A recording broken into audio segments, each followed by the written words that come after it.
இடம்பொருள் நேயர்களுக்கு வணக்கம். ஸோ இன்னைக்கு பாத்தீங்க அப்படின்னா முதல்ல எடுத்தோடனே இப்போ இந்த ஆஹா கல்யாணம் சீரியல்ல இன்னமும் இந்த பூஜை புனஸ்காரத்தை பிடிச்சிட்டே பல நாட்கள் பல தடவை கதையை ஓட்டியாச்சு அப்படிங்கிறத நம்ம ஏற்கனவே புலம்பி தள்ளிட்டு இருந்தோம்.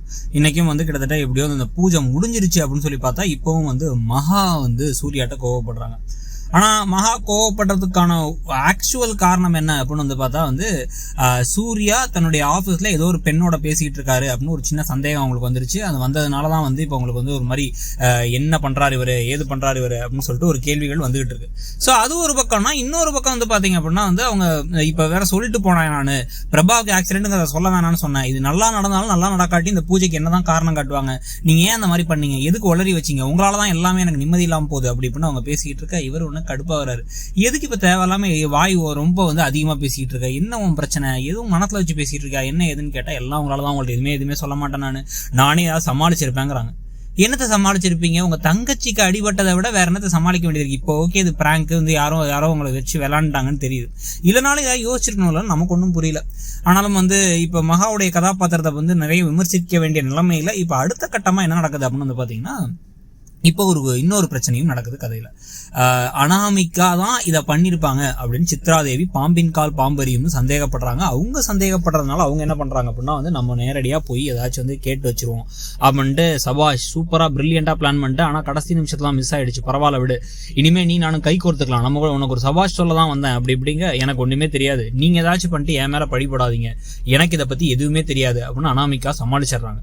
ஏன் அப்படின்னு கேட்டா, இல்ல நாலு பிறகு இன்னைக்கு அவங்க மேல பழி போட்டவங்க நாளைக்கு இது வரைக்கும் மகா கூட கொஞ்சிக்கிட்டே இருந்து மகா மேல பழி போடுறாங்க, நாளைக்கு என் மேலையும் பழி போடுறதுக்கு அவங்க தயங்க மாட்டாங்க அப்படின்னு சொல்லிட்டு அவங்க ஒரு முடிவு எடுக்கிறாங்க.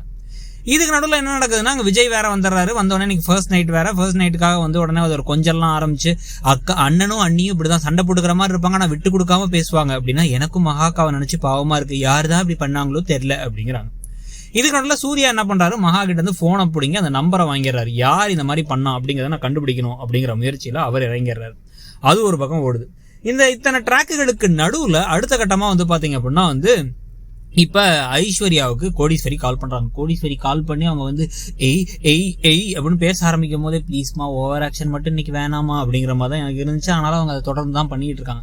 சோ அவங்க என்ன சொல்றாங்க அப்படின்னா கோடீஸ்வரி இப்ப இந்த விஷயத்தெல்லாம் கேள்விப்பட்டு என்ன நடந்துச்சுன்னு சொல்லுன்னு கேள்விப்பட்டு, பிரபாவுக்கு ஆக்சிடென்ட் யாரோ பண்ணிருக்காங்கன்னா அது சித்ராதேவியோட வேலையா தான் இருக்கும். அவங்க எல்லாத்தையும் கொட்டத்தை அடக்கணும். இந்த காயத்ரி வேற கூட சேர்ந்துக்கிட்டாலும் அவங்கள கொட்டத்தை அடக்கணும்னா ஒரு வழிதான் இருக்கு. நம்ம என்ன பண்றோம் அப்படின்னா புதுசா ஒரு பிளான் பண்ணி இவங்க எல்லாத்தையும் காலி பண்றோம், ஒரு விஷயத்த மட்டும் செய் அப்படின்னு ஒரு ஏதோ ஐடியா கொடுக்குறாங்க. ஐஸ்வர்யா கடுப்பா தான் இருக்கு, ஆனா இதெல்லாம் செய்வோம், நம்ம செஞ்சாதான் நம்மளுடைய கை ஓங்கும், இவங்க எல்லாம் சும்மா விடக்கூடாது, ஏன் இப்படி பண்ணிருக்காங்க இவங்க அப்படின்னு இவங்க தனியா ஒரு முடிவு பண்றாங்க.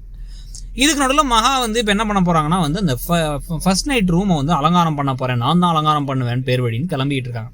அவங்க கிளம்பும் பொழுது காயத்ரி தடுத்து நிறுத்தி, உனக்கு விஜய் மேல உண்மையில அக்கறை இருக்கு அப்படின்னா விஜயோட வாழ்க்கையில தலையிடாத, நீங்க செஞ்ச வரைக்கும் போதும், இனிமே அவன் வாழ்க்கையில நீ உள்ளார புந்த ஏதாச்சும் செஞ்ச அப்படின்னா நான் சும்மா விட மாட்டேன், நானு நீ அவன்கிட்ட ஒதுங்கி இருக்கிறதா அவனை செய்யற நல்லதாகட்டும்ங்கிறாங்க.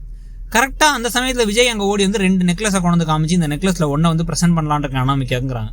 ஏன் 2ஐயும் கொடுக்க வேண்டியதானே, 2 இப்ப எங்க இந்த வீட்டுக்குள்ள இருந்து தூக்கிட்டு வந்துட்டாரான்னு தெரியல. அவர் காமிச்சு கேட்டவுடனே இவங்க அப்படியே திருன்னு முடிக்கிறாங்க. ப்ளீஸ் அண்ணி சொல்லுங்க அண்ணி, அம்மா நீங்க சும்மா இருக்கம்மா அண்ணி சொல்லுவாங்க அப்படின்னதுக்கு அப்புறம் அவங்க சொல்றாங்க. சொன்ன உடனே சந்தோஷமா அவர் எடுத்துட்டு போயிடுறாரு. உடனே காயத்ரி முறைக்கிறாங்க. இதுக்கப்புறம் ஃபர்ஸ்ட் நைட் ரூம் பார்த்தா யாரோ ஆள் சரி பண்ணிட்டு இருக்க. அந்த சமயத்துல உடனே இதுக்கு யாரோ பண்றாங்க, இது ஆக்சுவலா பண்றேன்னு சொன்னது நம்ம மகாதான அப்படின்னு சூர்யா யோசிக்கிறாரு. இதுக்கப்புறம் ஒரு குட்டி ஃபர்ஸ்ட் நைட் கனவு வேற நடக்குது. அந்த ரூம்ல 2 பேரும் கட்டி பிடிச்சி கண்ணத்தெல்லாம் பார்த்து கண்ணோட கண் பார்த்து முத்தம் கொடுக்க வரும்பொழுது இது கனவு அப்படின்னு புரிஞ்சுக்கிறாங்க. மகான் புது ப்ரோமோ வேற நாளைக்காக வருது. இதெல்லாம் பத்தி நீங்க என்ன நினைக்கிறீங்க, அந்த கதை இப்ப எப்படி போகுதுன்னு நினைக்கிறீங்கிறத சொல்லுங்க. தேங்க்யூ. இடம்பொருள் நேயர்களுக்கு